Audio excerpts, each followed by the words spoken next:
예. 바울과 바나바가 1차 선교 여행을 끝내고 자신들을 파송했던 안디옥 교회에서 그동안 이방 선교했던 그 선교 성과를 보고하는 겁니다. 이게 선교 보고라고 하는데 이러한 선교 보고는 딱 들어보고 나니까 그동안 이 이방에 가서 이 전도를 어떻게 했는지 궁금할 거 아니에요. 근데 그 얘기를 딱 들어보니까 감동이 안 감동이에요. 감동이 막 쓰나미처럼 몰려오는 거예요. 그래서 그 많은 사람들한테 지지를 받습니다. 교회의 많은 사람들한테 이렇게 지지를 받게 되고 너무나도 좋은 일이 생겼는데 이게 세옹지마, 인생사 세옹지마라는 얘기가 있죠. 교회 안에도 좋은 일이 있으면 나쁜 일도 있는 거예요. 유대 지역에서 유대교적 전통을 고수하는 유대 기독교인들이 와서 안디옥 교회에서 모세의 법, 즉 율법대로 할례를 받지 않으면 구원을 받을 수 없다고 가르치기 시작한 거예요. 이걸 보니까 어때요? 바울과 바나바가 열불이 나요, 안 나요? 열불이 나겠죠. 이 모습을 본 바울과 바나바는 이들과 논쟁을 벌입니다. 말싸움을 벌이게 됩니다. 이 바울과 바나바가 봤을 때는 이 유대교적 전통을 고수하는 이 기독교인들이 주장하는 것은 결코 구원과 상관이 있어요, 없어요? 상관이 없는 거예요.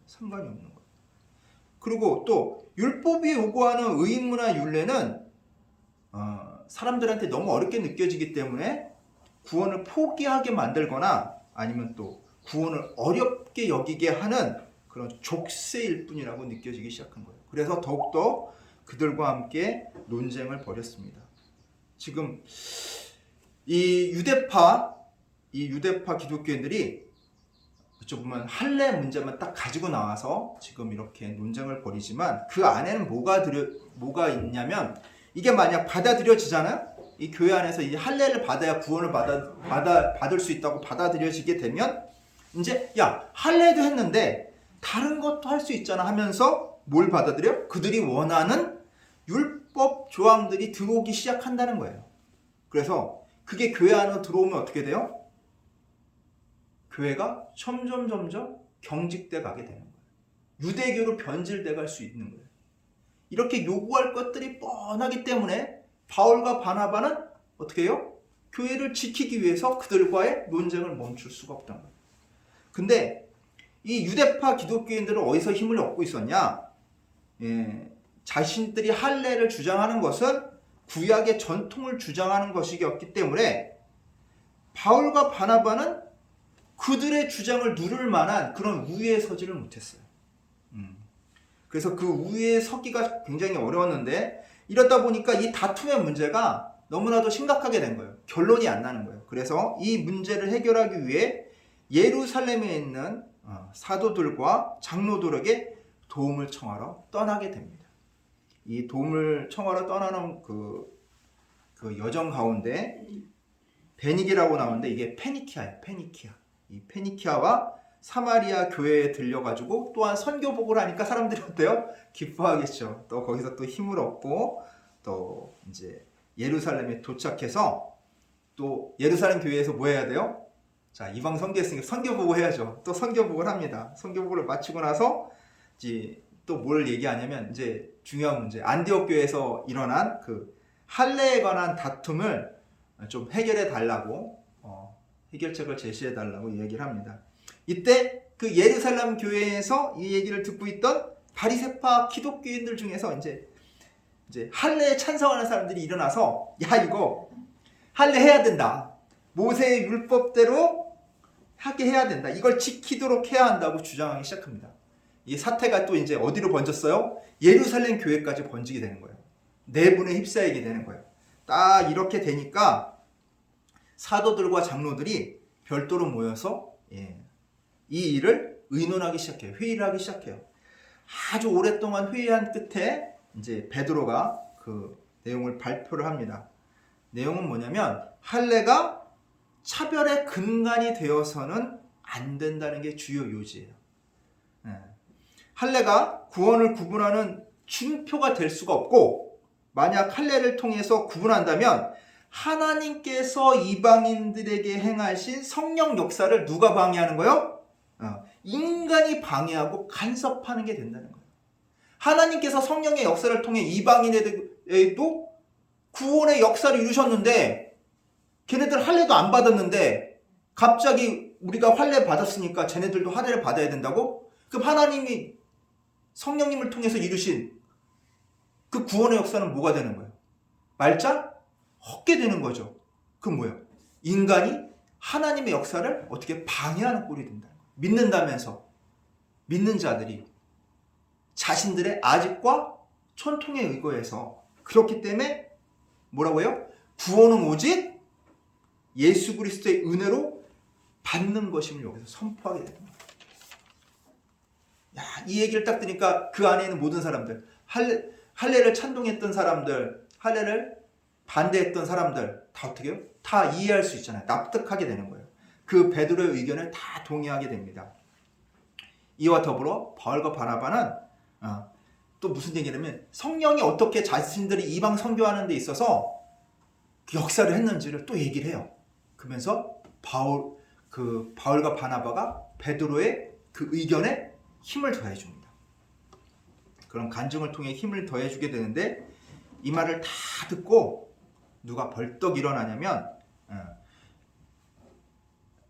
야고보라는 사람이 일어나요. 야고보는 누구냐면 예수 그리스도의 동생 야고보예요. 이 야고보의 위치가 어떠냐면 유대적 전통을 고수하는 그 기독교인들의 거의 수장, 좌장격이에요. 좌장격. 대표격이라고 할 수 있어요.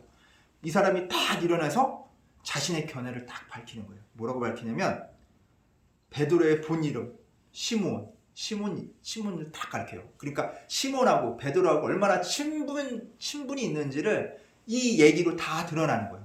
자, 시몬을 언급하면서 시몬의 그 간증이 어떻대요? 성경 말씀에 따라 이루어진 것을 얘기하고 있는 거예요. 자, 그렇게 하니까 어때요? 사람들이 지금 할례를 찬동했던 사람들도 자신들의 좌장격이 야고보가 저렇게까지 얘기하니까 뭔가 어떻게 돼요? 마음이 더욱더 수그러지겠죠. 그러면서 바울과 바나바 그 다음에 베드로의 의견에 동의함을 얘기합니다. 그리고 여기에 덧붙여 이제 자신의 의견을 제시하는데 그게 오늘 본문 19절부터 21절까지의 말씀입니다. 그래서 어떻게 얘기하냐면 내용은 뭐냐면 더 이상 율법 문제로 이방 그리스도인들을 괴롭게 하지 말자. 대신에 4가지 금기사항을 좀 지키게 하자. 이게 어떨까? 이 4가지 금기사항인데 이걸 좀 지키게 하는 게 어떨까라고 의견을 제시합니다. 그러면서 이 금기사항은 이방 지역에 있는 유대인 회당에서도 꼭 지킬 것을 당부한 만큼 중요하다고 그 근거를 제시하고 있어요. 그 이방에 있는 이방 지역에 사는 유대인들도 하나님 믿는 사람들인데 그 사람들도 다른 건 몰라도 이것만큼은 지키려고 한다. 그렇기 때문에 이것만큼 우리가 같이 지켜주는 게 어떠냐라고 의견을 제시하는 거예요. 그래서 그 금기사항 4가지 중에 첫 번째가 뭐냐면 우상에게 바쳐진 제물은 어떻다? 먹지 않기. 우상에게 제물을 바쳐진 그 음식은 먹지 않는다고 했어요. 왜냐하면 예전에는 그 그리스 문화권에 있기 때문에 어떤 놈이 신이 여러 명 있어요. 신이. 그래서 자기 길드가 있어요. 길드. 그래서 자기 조합이 있는데 그냥 소 잡는 이런 도살자 그룹이면 도살자 조합이 있다고 쳐요. 그러면 자기네들이 믿는 신에게 어떻게 해요? 먼저 자신들이 도살한 소를 바쳐요. 바치고 나서 어떻게 돼요? 다시 그 소를 가지고 팔아요. 그 행위를 하는 거야. 왜? 그렇게 해야 소가 자기 신들이 잡은 소들이 더 많이 팔리고 자신들이 잡은 이 돼지들이 더 많이 팔리고 한다고 생각을 했기 때문에 전문적으로 도살자들이 잡은 고기들은 어때요? 다 누구에게 바쳐진 거예요? 맞아요. 이방신들, 우상들에게 바쳐진 거예요. 그러니까 그것들을 먹지 않도록 하자라고 얘기한 거예요. 그리고 두 번째가 음행을 금지한 거. 그 못된 것들 있죠. 뭐 동성애라든가 이런 것들을 금지한 거고, 세 번째가 뭐냐면 목매어 죽인 것. 목매어 죽인 것을 먹지 않기로 금지시켰어요. 왜 목매어 죽인 것을 죽여버린 것을 동물을 먹지 않게끔 했냐면 목매달아 죽이면은 몸 안에 피가 그대로 있어요. 목매어 죽었기 때문에 피가 죽으면 굳는다고요. 그래서 몸에 피가 남아 있으니까 먹지 말자라고 얘기했던 거고, 네 번째 피 먹는 것을 금지한 거예요. 그렇다면 봐요. 세 번째, 네 번째가 다 피 먹는 것을 금지한 조항이잖아요. 왜 피 먹는 것을 금지했냐면 그 금지한 조항이 레위기 17장 11절에서 12절의 말씀에 있습니다. 구약 173페이지 있어요. 구약 173페이지 누가 한번 읽어주실래요?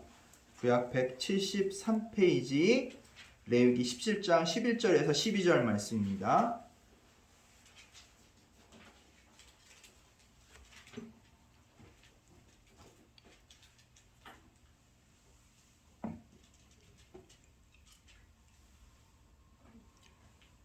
그러므로 11절인가요? 예, 11절부터 12절까지. 육체의 생명은 피에 있음이라. 내가 이 피를 너희에게 주어 단에 뿌려 너희의 생명을 위하여 속하게 하였나니 생명이 피에 있으므로 피가 죄를 속하느니라.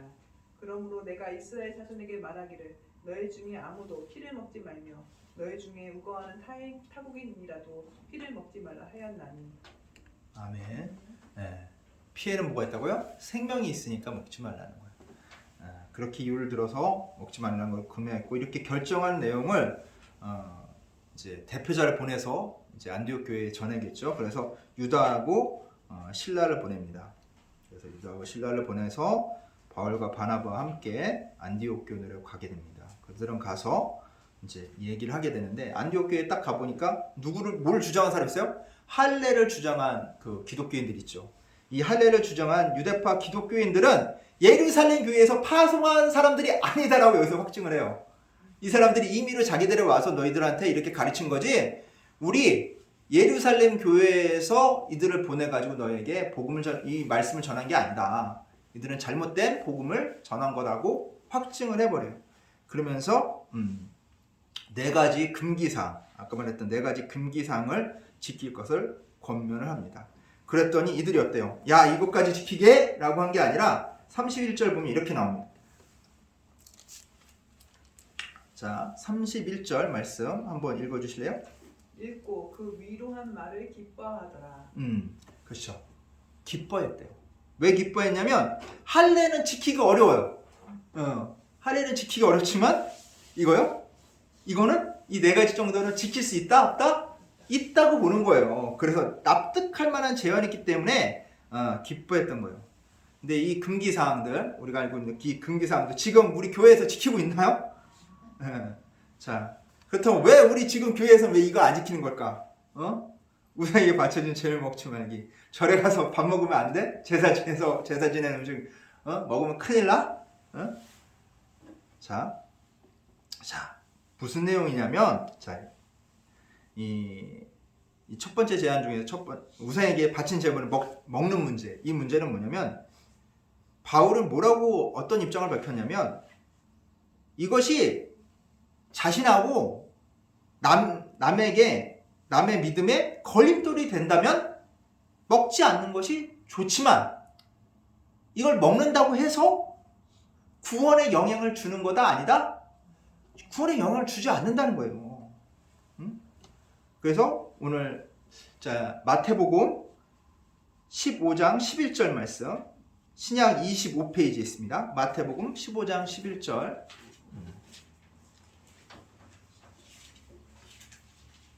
예수님이 이것에 대한 견해를 밝히셨어요.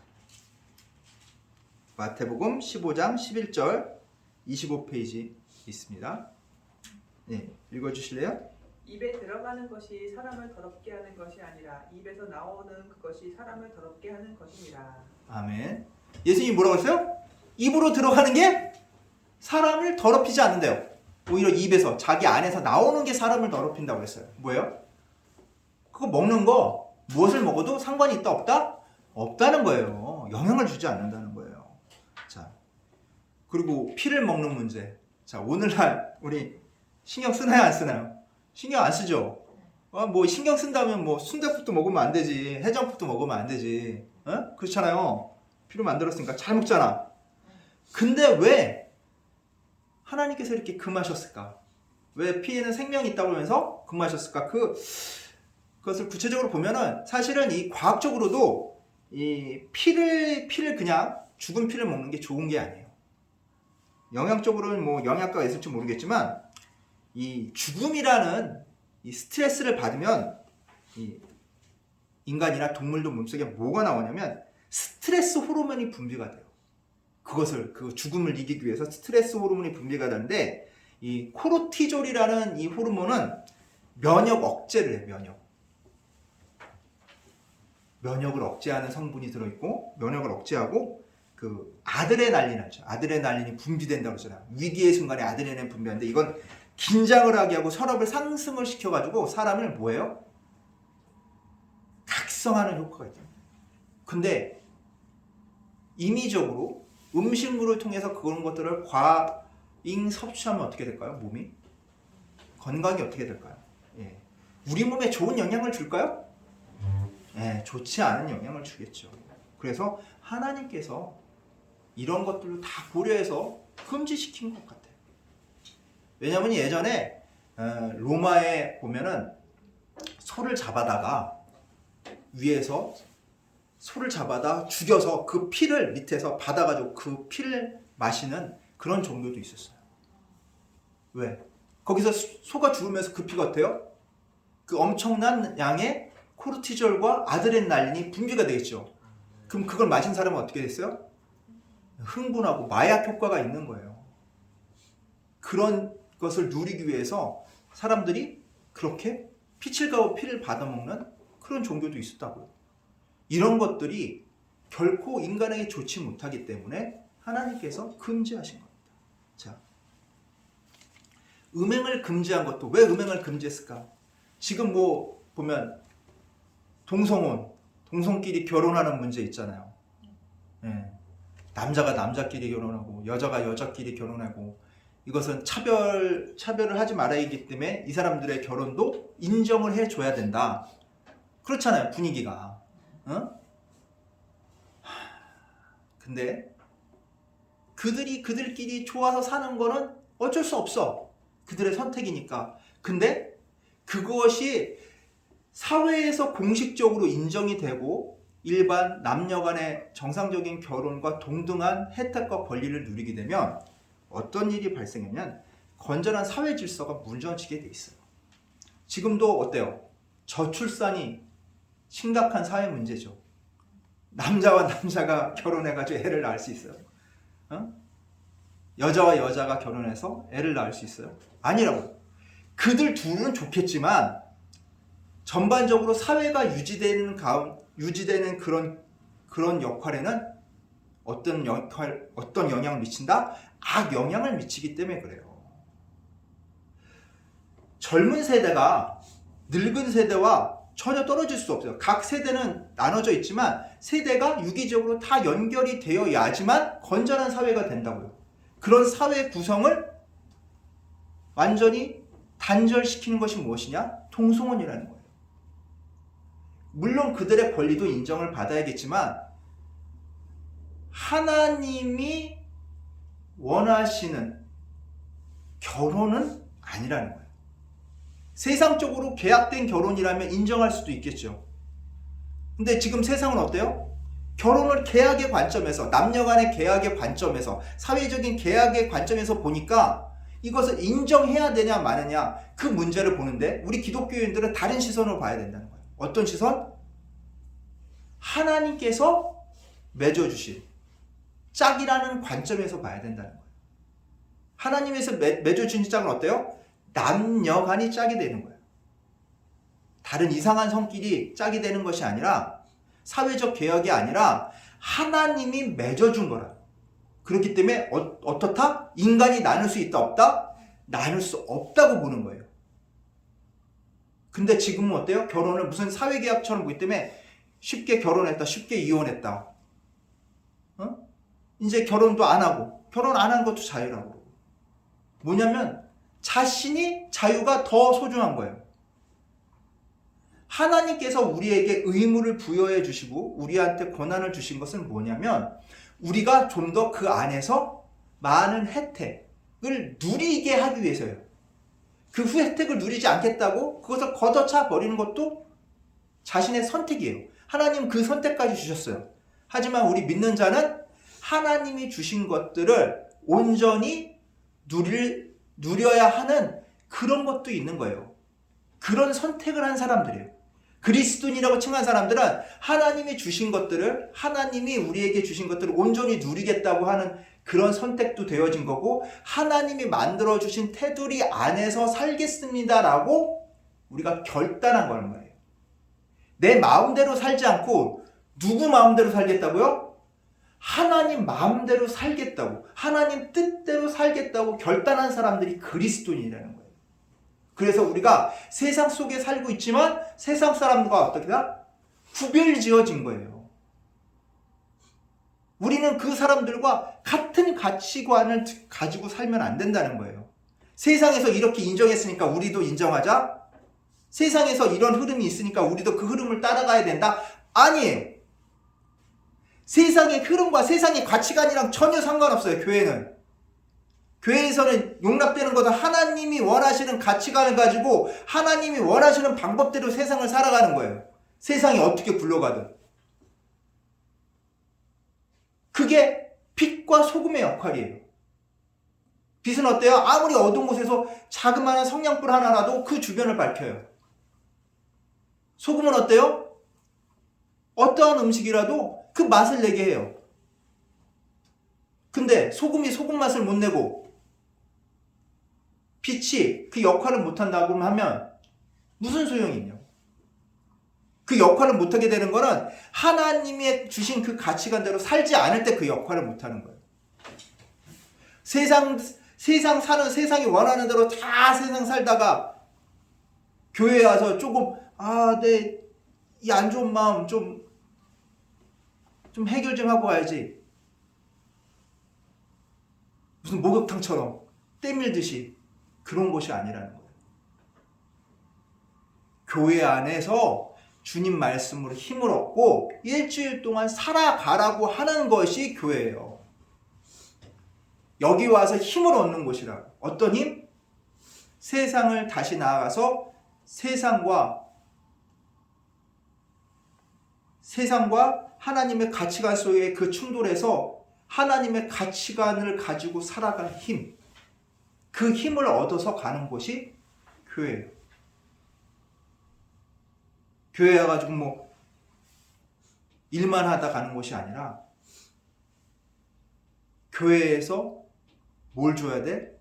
세상이 주지 못했던 영적인 쉼을 줘야 돼. 그 쉼이 없다면 교회는 존재 가치가 없어요. 그 존재 가치가 있기 때문에 교회는 유지되는 거예요. 그래서 하나님께서 이 금하신 내용들 있죠. 하나님께서 금하신 내용들. 이 금하신 내용들의 본질을 우리가 바라볼 수 있는 눈이 있어요. 우리가 성경을 단편적으로 읽으면 금하는 것이 많아요. 구약에. 그 구약에 금했던 것들을 예수님께서는 어떻게 하셨어요? 하나하나 잘못된 것을 짚어가면서 우리에게 인식을 바꾸셨어요. 그것을 통해 누구한테 미움을 받았어요? 예수님은 사회 기득권인 바리새인들에게 미움을 받았어요. 대제사장들에게 미움을 받았어요. 얼만큼? 죽이고 싶을 만큼. 그렇게만 안 했어도 그들은 예수님을 받들어 모셨을 거예요. 그러나 예수님께서는 사람들의 지지를 원하지 않으셨어요. 사람들이 자신을 높여주는 것을 달가워하지 않으셨어요. 항상 예수님은 뭘 앞세우셨어요? 누구를 앞세우셨어요? 하나님을 먼저 앞세우셨어요. 본인이 하나님의 아들임에도 불구하고 하나님의 아들인 나를 섬겨라 얘기하지 않고 누구? 하나님 말씀을 따르라고 먼저 하나님을 앞세우셨어요. 그리고 하나님 말씀의 본질을 사람들에게 이야기했어요. 바리새파 유대인들이 왜 안식일은 하나님께서 쉬라고 얘기하셨는데 왜 당신은 아픈 병자를 고치고 일을 합니까? 뭐라고 하셨어요? 하나님께서 일하시니까 나도 일한다. 주일날 무조건 그냥 쉬라는 의미가 아니에요. 무슨 의미예요? 하나님이 원하시는 일을 하라는 게 뭐예요? 주요 키포인트라는 거예요. 주일에 하나님 원하시는 일 하면 되는 거예요. 자, 만약 무슨 여기서 신정국가가 돼서 하나님 성경 말씀 이 본문 있는 대로만 해야 된다 그러면은 주일날 아프면 사람 병원 가서 치료 못하네? 의사가 일해야 되니까? 말이 안 맞는 거잖아요. 왜? 사람을 살리고 사람을 위하고 하는 일들은 하나님께서 하신다는 거예요. 그 일을 위해서 안식일에 쉬라고 했던 거야. 하나님이 쉴 필요가 뭐가 있어? 완전하신 분인데. 그러나 인간이 쉬어야 하기 때문에 고난 몸을 다시 회복할 시간이 필요하기 때문에 그 이유를 모르도록 내가 쉴 테니까 너희들도 다 쉬어. 이렇게 하신 거야.